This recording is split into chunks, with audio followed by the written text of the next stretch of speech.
Welcome back to the Science of Turning Back Time. I'm Charmaine Shepherd, and today's guest is someone whose name is synonymous with innovation in autoimmune disease recovery, but also aging well. Dr. David Bilstrom is a true trailblazer, quadruple board certified in functional and regenerative medicine, integrative medicine, physical medicine and rehabilitation, and medical acupuncture. He's also a fellow of the American Academy of Integrative Medicine and the American Academy of Medical Acupuncture, as well as an advanced fellow in anti-aging and functional medicine. That's a really big intro.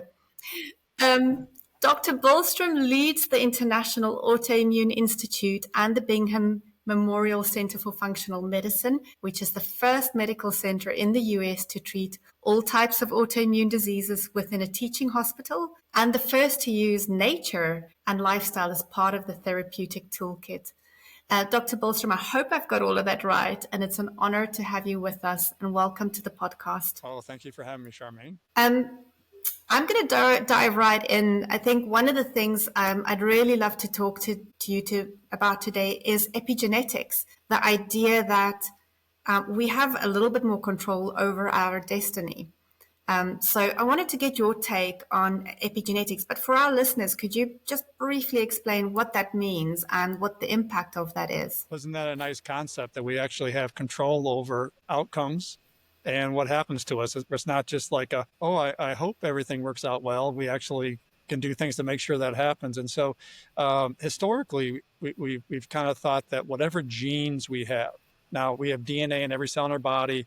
DNA is made up of long chains of our genes, and the genes tell the cells what to do. So we used to think that the genes were hardwired.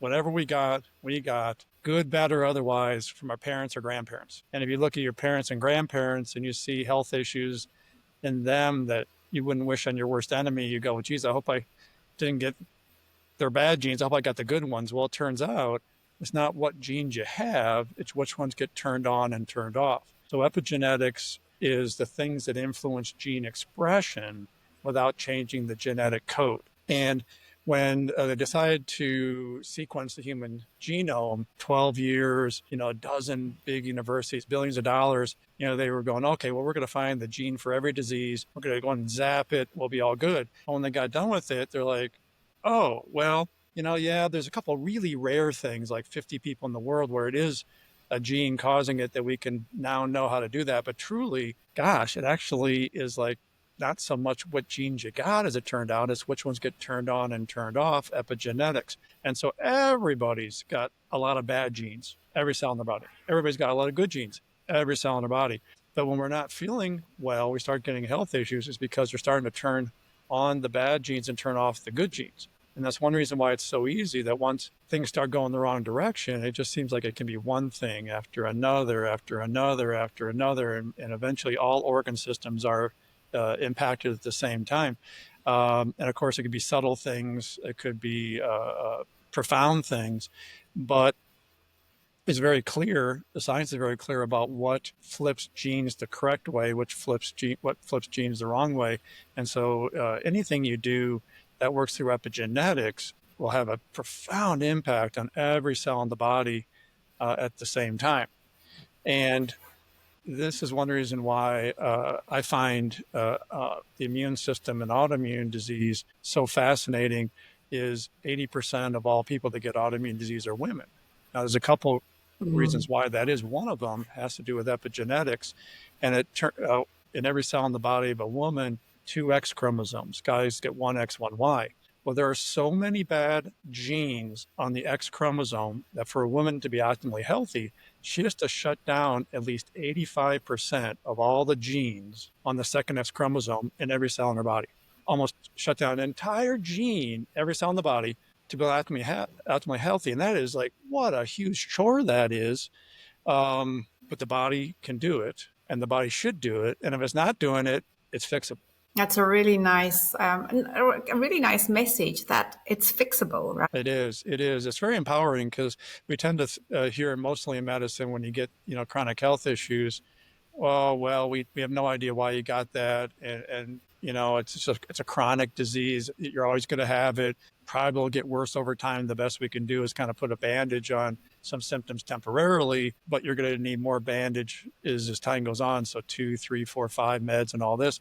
But truly, the body is way too smart to just go, oh yeah, the body can't fix that. Oh yeah, the body, isn't trying to prevent that. It's like, no, the body always is trying to prevent things. It always knows exactly how to fix things. And if it's not really preventing things or fixing things, it's because something's gotten in the way, usually multiple things, because the body's too smart to let one thing get in the way. It's like, it's got to be multiple things, but then you figure out what those are, and the science is clear what they are. You get them out of the way. You can have something for 70 years and the body goes, all right, I've been waiting 70 years for my opportunity. I can fix it now. And that kind of a thing. I guess that takes us kind of back to that functional medicine approach of a root cause. And being less interested in the label of what the disease is called, or, especially when it comes to autoimmune disease, there's so many of them. And I know like a lot of my patients get very caught up in trying to get the label.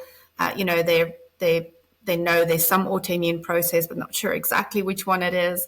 But actually, from a functional medicine perspective, it's probably a lot more useful and more interesting to start looking at root cause. Like you say, what are the things that is preventing the body from doing what it should be doing? Yeah, that's so true. I kind of tell patients, it doesn't really matter what name we put on what you got. What we want to know is why you got what you got. Because if we know why you got what you got, we can get it to turn around no matter what name has been put on it historically. What I tend to find is sometimes, though, putting a name on things can be really counterproductive. I've heard this for years and years and years, is like, I've had this muscle pain for more than 3 months. And the muscle pain I have for more than 3 months involves, most of my body. Well, then they go to somebody and they're told, oh, well, muscle pain of more than 3 month duration involving 3 of the 4 quadrants of the body, that's fibromyalgia. And so then they go and they look up fibromyalgia, for example, and they read terrible disease. You'll never be able to fix it. It's going to get worse and worse as time goes on. You're going to live a miserable life. You're going to die a miserable death, and there's nothing you can do about it. And then they come to see, me, and they say, well, I have this autoimmune disease and fibromyalgia. And I go, oh, well, we should be able to make that go away. No, you can't. Well, yeah, we know the root cause. And no, you can't. And I go, why do you say that? Well, I read about this when I got the diagnosis, and I read miserable life, miserable death, nothing you can do. And I'm like, oh, geez, I wish somebody would have just said, oh, well, you got muscle pain of more than 3 months duration. That stinks. We should be able to fix that. Then they would have come to me and go, hey, I heard you can fix this. What we got to do? Versus the other kind of thing where it's like, geez, it's just muscle pain. It's been around a while and don't need to put a fancy name on it to scare everybody. But truly, and one of the cool things too about this is everything is connected. So you can have, tons of stuff going on, and it's all connected. Okay, it's all connected. And when you take care of these central mechanisms, you're in a position to fix everything at the same time. And I think, I'm sure you've had this experience where in more traditional medicine, when people have sort of like everything going on, it can look really confusing. How can everything be off at the same time? But for a functional medicine doctor, we're like, oh, well, that makes it easy. If everything is off, we know exactly where to look. It's got to be the central mechanism of throwing everything off at the same time. We take care of this. You ideally fix everything. And it's lovely. Which brings me back, because this podcast is really about aging, and it's about aging well.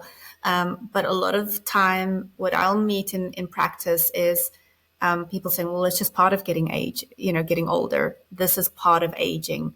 And I think a lot of disease processes that we connect with aging, cardiovascular disease, dementia, diabetes, a lot of them are actually preventable. And I think one of the statements you make is, here it is, the aches and pains of aging should only start at 90. I mean, wow. That turns conventional wisdom on its head. And, what is happening when people are in their 40s and 50s and saying, oh, my body's beginning to feel old? I get people in their 20s that come in and say, I think I'm getting old. I'm like, no. But then people in their 70s come in, I'm getting old. And I said, no. The body's too smart for that. And so historically, it's been like, well, ideally, the human body is made to work really, really well, stay really, really healthy until at least 90. So that's where I historically have said, well, nothing is age related before age 90. If you're under 90, it's something, and we should be able to figure it out, but it's not age that's causing this kind of stuff. But with all the data coming out about human longevity and health spans, even more so than lifespans, it's looking like the body's designed to live healthy, happy, 100, 105, 107 even, kind of a thing. So my 90 is probably an under, I'm not being optimistic enough about the body when I say 90. I go, oh, I was giving the body less credit than it deserves, probably when I made that statement. Yeah, interesting. So what are the things that we can do? So, for people listening in and thinking, but wait, hold on a second. If these things are changeable and modifiable, what are some of the simple things people could be doing to extend not just lifespan, but health span? Oh, I like when you said simple, because historically, preventative medicine has been made to look incredibly challenging, incredibly vague at the same time. So people are like, I really want to stay healthy. How do I do it? Well, change how you're eating and exercise. And you look at that and you go, well, that sounds incredibly challenging, but also really vague. It's like, well, how do I eat and how do I exercise? And it's very non-specific. And so, but very, very much so, if you know these central mechanisms, it doesn't have to be hard. And so I talk a lot about vitamin D. We definitely do not get enough vitamin D from sun exposure nowadays. It's actually incredibly hard to get vitamin D production from sun exposure nowadays. But also, and there's, if you Google, like go to PubMed, which is where you get all these scientific articles, and you put in like vitamin D, 20 years ago, you come up with like 11,000 articles. Now it's like 100,000. So you're like, oh my gosh, there's so much data on this. But then also what I think is really great, but not a lot of people know this, is what makes vitamin D so important? Well, every cell in the body has a receptor for vitamin D. So every cell in the body has to have vitamin D come and attach to that receptor to tell the cell what to do, whether it's a brain cell, heart cell, vascular cell, immune cell, all this kind of stuff. Vitamin D receptors can become resistant to vitamin D. Just like we have insulin made by the pancreas, the hormone to control blood sugar. Well, every cell in the body has a receptor for insulin. So it can attach to the receptor, tell the cell what to do. But then people hear a lot about, this is part of this epidemic where like 2/3 of Americans are pre-diabetic, where people get insulin receptor resistance. And you can have all the insulin in the world. Your pancreas can be making gobs of extra. It cannot attach and tell the cell how to control blood sugar. Blood sugar goes up and you get diabetes. Same thing happens with vitamin D receptors, but the vitamin D receptors oversee that whole insulin resistance thing in the first place. This is where that insulin resistance comes from. So it turns out, if I can give a bit of a shout out to my med school, University of Illinois. This was University of Illinois researchers in Chicago. They were looking into how you can reverse autoimmune disease of the gut, like ulcerative colitis and Crohn's disease, but also the really problematic recurrent infections, H. pylori and C. diff, that can just wreak havoc if you get rid of them. It's really hard. And so what they found out is, well, there's more vitamin D receptors in the gut than any other body part. And they go, well, vitamin D must be really important for the gut, but the receptors can become resistant to vitamin D. Good bacteria come down, bad bacteria go up. You start disrupting that intestinal microbiome. The lining of the gut stops making specific proteins to keep away bad bugs, called antimicrobial peptides. So here come bad bugs jumping in on top. But then also the lining of the gut will actually start creating its own inflammation. And this is where you kind of get you hear people say the gut can become its own engine of inflammation. Lining of the gut makes chemicals that create even more inflammation, like NF-kappa beta. And what a mess that is. But they said, but it can be fixed, of course, right? Everything can be fixed. So how do you do it? Daily vitamin D. Okay. Everybody knows about vitamin D, naturally occurring. It should be made in the body by sun exposure, but it's hard to do that. Daily probiotics. Well, that's just more of the good bacteria than you maybe have already, and it's kind of put it back in. And then the third thing, though, is something that maybe people don't hear so much about, is something called butyrate, butyrate. And butyrate is a short-chain fatty acid, one of several, made by the good bacteria in the gut. So all three of them should be naturally occurring in our bodies. Well, the gut gets messed up. Stress, antibiotics, so many medicines mess them up, all these kind of things. Well, then you get this vitamin D receptor resistance. You do what I call the foundational triad of vitamin D, probiotic, and butyrate. It fixes that vitamin D receptor resistance. Good bacteria goes up, bad bacteria come down. The lining of the gut stops making chemicals, create more inflammation. The lining of the gut starts making these antimicrobial peptides that keep bad bugs away forever. And they say, well, oh my gosh, this is exactly what you want to do to reverse or prevent, right? The same things you do to reverse or prevent all the autoimmune diseases of the gut, and then this H. pylori C. diff. But then they also said, this looks like what you want to do for everything. And then 6 months later, the exact same researchers came out with an article, and nuclear weapon was part of the article. It was 2018. The author was Bakke, B-A-K-K-E, where they said, well, if you fix the vitamin D receptor resistance, it is a nuclear weapon against metabolic disease, diabetes, obesity, cholesterol issues, and all these kind of things. Wow. But then a couple of years later, Harvard Journal of Psychiatry comes out and says, well, if you fix the intestinal microbiome this way, it's very specific, the changes that happen, including this really good bacteria species goes up called Akkermansia muciniphila, which is getting a lot of press more recently. People talk about taking the supplement with that particular probiotic, but I'm like, you'll make it yourself when you fix this vitamin D receptor. It goes up without having to use even a specific probiotic with that in it.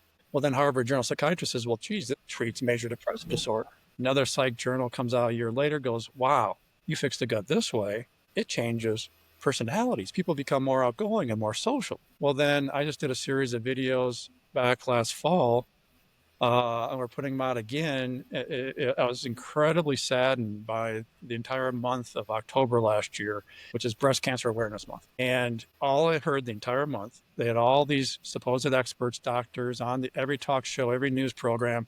And all I ever heard was the key to breast cancer is early detection. The key is early detection. Early detection is the key. And I'm sitting there going, wait, you're telling me you're not going to do anything at all to prevent breast cancer. You're not going to help women prevent it at all. You're not going to do anything to prevent it.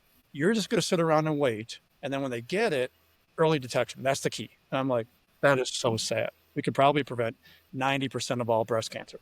A few people that slip through the cracks, early detection is great. Studies have shown vitamin D, you want the levels on a blood test, easy blood test. Anyone runs it 70 to 90, maybe 80 to 100. You got Parkinson's, you want more than 100, cardiovascular more than 95 probably. You just get a woman's vitamin D above 60, she's automatically decreased the risk of ever getting breast cancer by 82%. By just doing that. That's quite incredible. Like, oh, and wow, right? So what it turns out, I did this whole series of videos about this breast cancer prevention. And what they talked about was a woman gets a leaky gut, intestinal permeability disorder, a bad bug from the gut, we call them enteroviruses. A big one is called Coxsackie. We check six different Coxsackie viruses in every blood test when we run on people because they drive chronic disease. Coxsackie B3 will translocate from the gut through the leaky gut wall into the bloodstream, go up to the breast tissue, disrupt the breast microbiome, driving breast cancer. wow. They never mentioned the vitamin D receptor in these articles, but what they said is, well, how do you fix it? And they go, 3 naturally occurring compounds will fix this. Vitamin D, probiotic, and this thing called butyrate. And I'm like, oh, that is so cool. That is so cool. They're talking about fixing the vitamin D receptor resistance, right?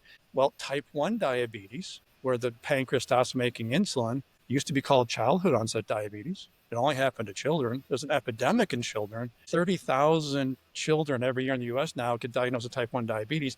We have over 300,000 young people under age 18, type 1 diabetes, but now adults are getting it. And the powers that be, rather than going, holy crud, why are adults getting a childhood disease? We got to figure this out. The response was, well, we can't call it childhood onset diabetes anymore. We'll call it type 1 diabetes. Really? Oh, you guys, you missed the point. Why are it? So Coxsackie B4 translocates from the gut through the leaky gut wall, bloodstream, goes to the cells in the pancreas that make insulin, knocks out insulin production. Well, how do you fix it? Well, you got to fix the vitamin D receptor resistance, which fixes the gut, fixes the leaky gut.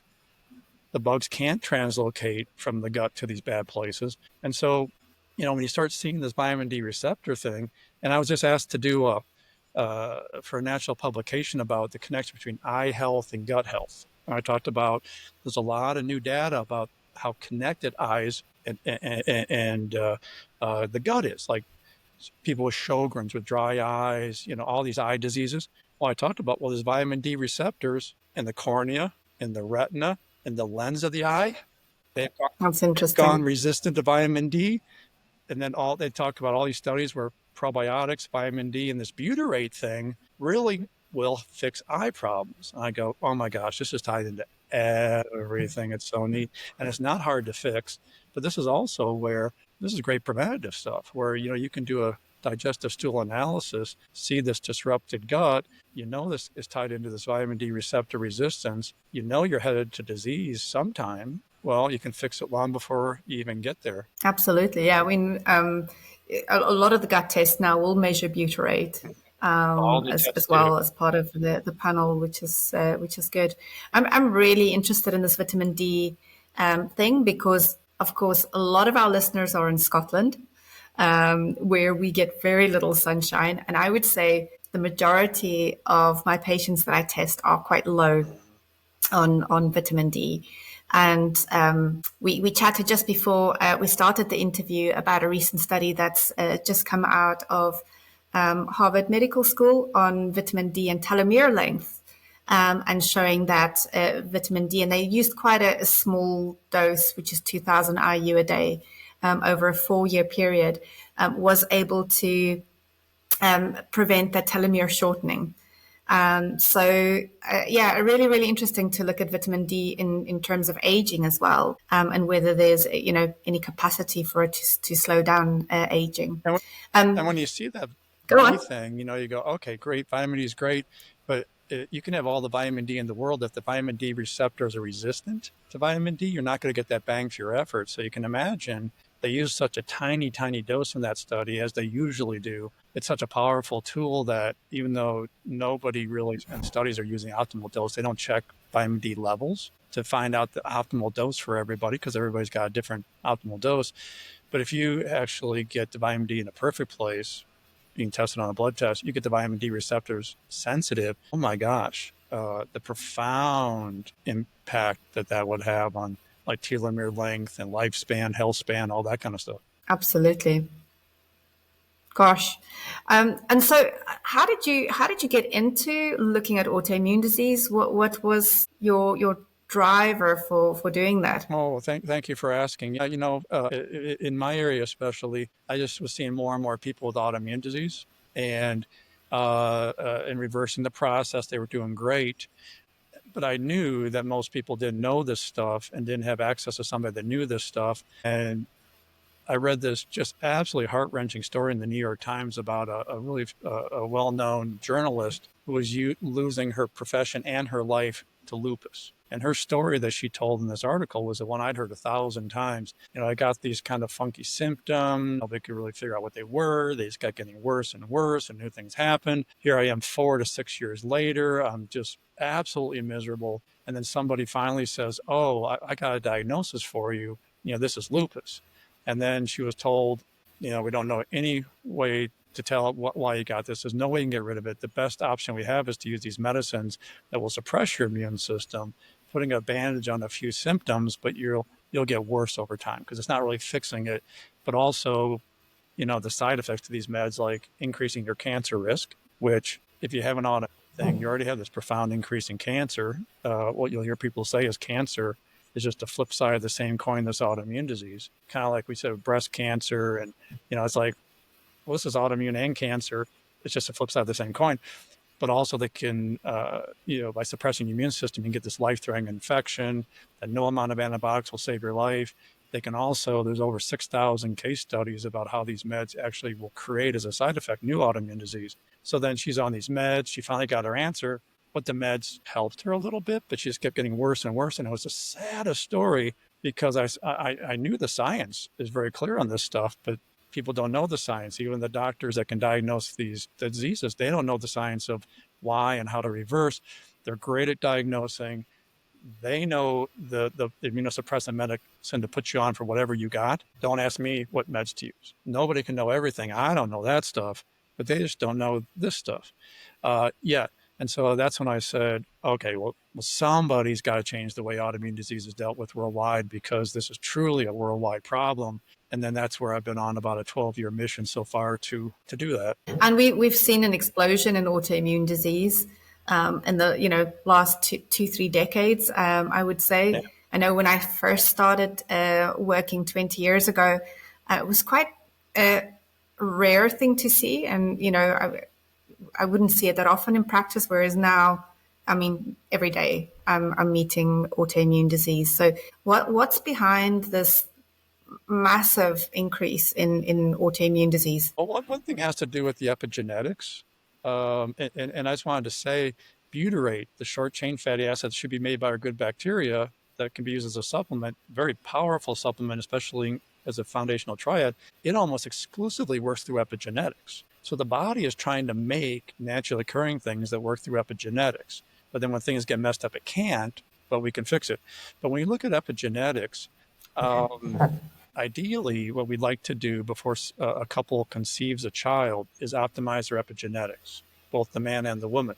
By doing that, they're going to be optimally healthy, but then they actually will pass on cleaner genes to the next 6 to 8 generations. Powerful stuff. Or if you can take a child, and optimize their epigenetics by age 19, they just don't get stuff as an adult. They don't get what everybody else is getting because you locked them in place with optimal epigenetics, but then they get to pass on the cleaner genes to the next 6 to 8 generations. All of us, though, we're the product of the previous 6 to 8 generations. And so if anything would have happened to alter epigenetics in a bad way and it wasn't fixed, they just keeps passing it down from generation to generation. And this is where you hear things like, we're living the trauma of past generations. So trauma is a profoundly negative impact on epigenetics. Like the Dutch hunger winter of 44-45, when a large area of Holland, the Netherlands, were starving, well, they can see the multi-generational negative impact on epigenetics from that very traumatic event, for example, kind of a thing. And so it's just kind of like a boulder gain in speed as it goes downhill.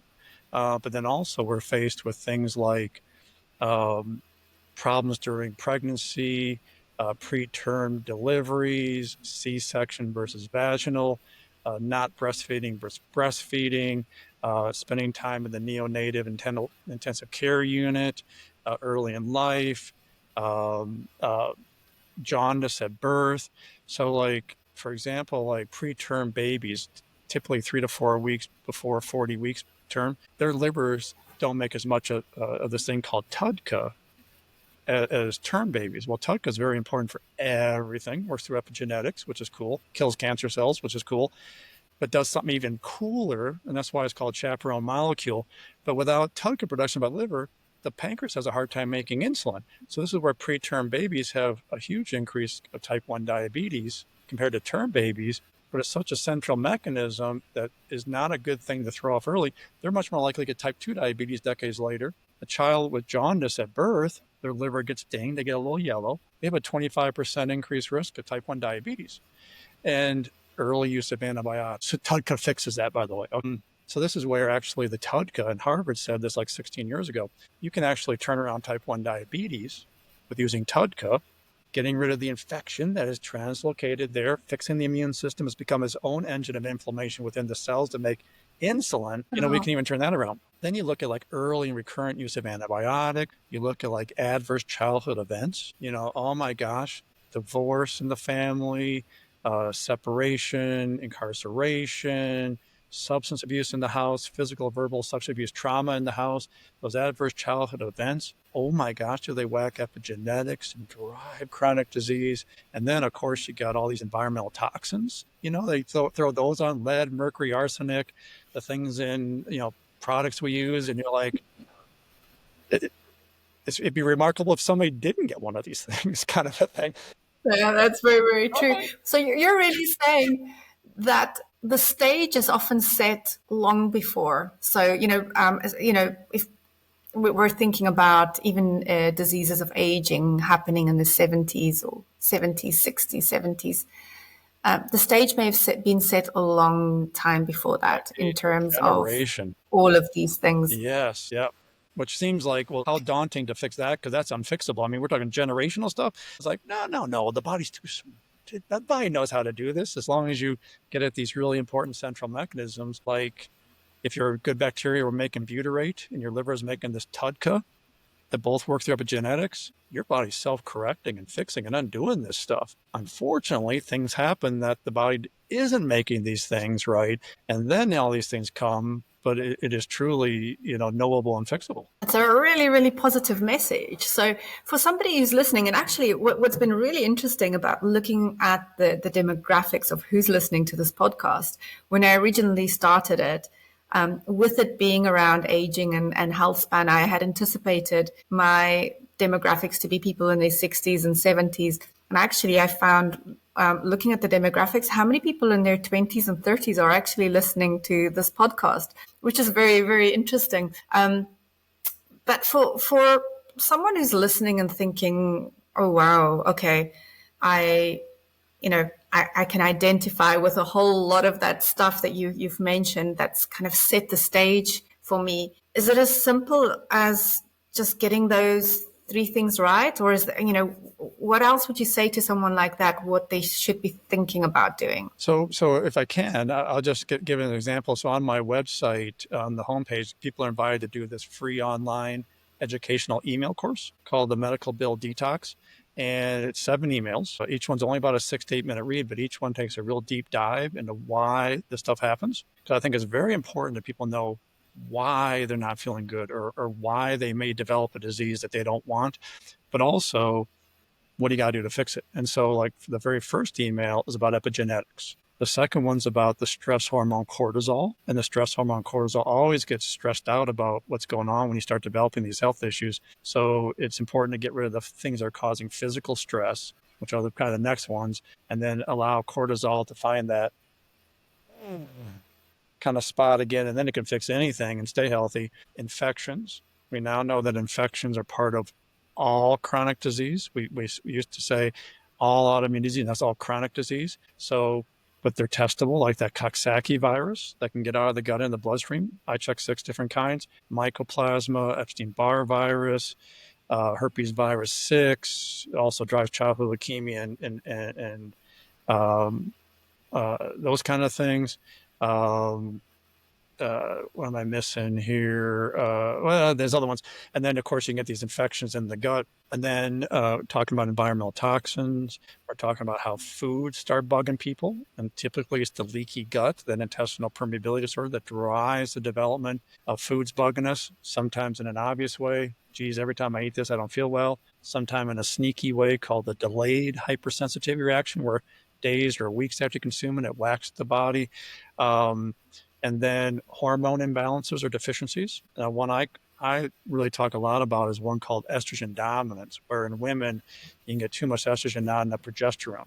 This estrogen dominance is the second reason why women get 80% of all autoimmune disease, but also it is a huge driver of cancer. Flip side, right? Now, I call estrogen dominance the most dangerous disease for women, because if you look at like the top 10 reasons why women die, almost 90% is tied into this estrogen dominance, truly. So estrogen dominance drives every hormonal menstrual thing: bad flows, bad cramps, premenstrual syndrome, ovarian cyst, polycystic ovarian syndrome, fibroids, endometriosis, fibrocystic breast disease, and infertility. And you look nowadays, kind of like we talked about, like everybody's got this autoimmune stuff. It's like, well, what woman doesn't have that stuff? It used to be kind of uncommon, but now every woman's got that. But also, because estrogen revs and progesterone calms, women get rev without calm stuff. So here's, more of a worrier than I should be. I feel too anxious. I don't sleep well. Maybe even I get panic attacks and those kind of things. And you look and you go like, oh my gosh, that is super, super common as well. So this estrogen dominance is so common, but it throws off the immune system, including these stats have been around a long time. So it's even in my book. It was in the textbook chapter that I was asked to write about managing pain in the presence of autoimmune disease. Is women with estrogen dominance before menopause, whether it's showing up as hormonal menstrual stuff, rev without calm, cancer, heaven forbid, or autoimmune, women with estrogen premenopausally have a 5.4 times greater risk of breast cancer before menopause. Not double the risk or triple the risk, but over 5 times greater risk of breast cancer before menopause, and a 10 times greater risk of malignant cancers their entire life. The kind that start... Those are pretty big stats. This is a huge thing, completely fixable. If any woman out there has any of that Rev without calm or hormonal menstrual stuff, it's fixable. And then you get rid of all the crummy stuff like hormonal menstrual, Rev without calm. You sleep like a baby. You're so chill nowadays. Wow, that all sounds great. But also now you've done your due diligence to prevent the cancers, the autoimmune disease, and then all these other kind of things. And so I talk a lot about that estrogen dominance as well. And that's also in that free course. So, when you look at this kind of stuff, we're talking the big stuff. We're not just wasting time on like the wimpy stuff. It's like we're talking big central mechanisms that are tied into everything, but completely fixable. Just got to know why and say, well, how can I fix it? And we go, okay, good question. Let's do it. So that's fantastic. And that's available on your website for people to access. Yeah. We will drop the links below the podcast so people can access that as well. But I think also, I think you're on a mission to just get the idea across that so much of this can be prevented. Early detection is not prevention. Right. We don't have to just settle for wait until it happens kind of a thing. We can be much more proactive than that. Absolutely. It has been really an honor to speak to you. Really love the messages that came through today. They're so positive. They are very, very inspiring. And I'm very, very grateful for your time. We will put links in below the podcast so people can find that information as well. And you've got a book out as well. Correct. And so it's written for non-medical and medical people. It's called The Nurse Practitioner's Guide to Autoimmune Medicine, Reversing and Preventing All Autoimmune Disease. So I talk about, why this happens, why the epidemic, exactly why you get the autoimmune disease, but also exactly what labs to run, exactly how to interpret the labs. Even if you're not a medical person, you can order your own labs and interpret them yourself, exactly what interventions to do, exactly when to retest, exactly what to do if things are changing or not changing, exactly when you can start pulling back from the interventions, because now you're just getting in more of a maintenance mode versus a correction mode. And because I think it's really important that people understand, as a medical practitioner, I'm sure you kind of get this too, it's really important that people understand this is not just somebody's opinion. This is the science. It's just a science that not a lot of people know about yet. And so in this book, even though it's really truly written for non-medical people as well, there's 100 different scientific references to say, this is just how it works, and this is what the science says. Absolutely. And I think, what I love is giving individuals power over their own health as well.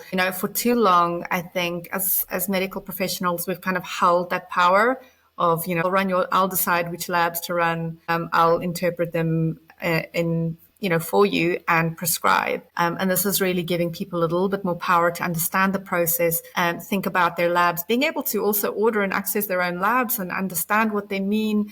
And just, empower people to have more control over their process, which I think is fantastic. Even though kind of the body seems really, really complicated, it truly is really, really logical. And so I think sometimes the medical profession historically has kind of, tried to make it look like, well, you wouldn't understand this stuff because you're not a medical person, when it's really just logic. And if you kind of just start understanding the inherent logic, you go, oh man, that makes a lot of sense. And I'm not even a doctor or a nurse. And you're like, I know, it's just so cool because it's just logic how the body works. Absolutely. No, I really love that. Well, listen, thank you so much for your time. Really, really appreciate it. And enjoy the rest of your day. Oh, well, thank you so much. Thank you for having me on. It's been my pleasure. Take care.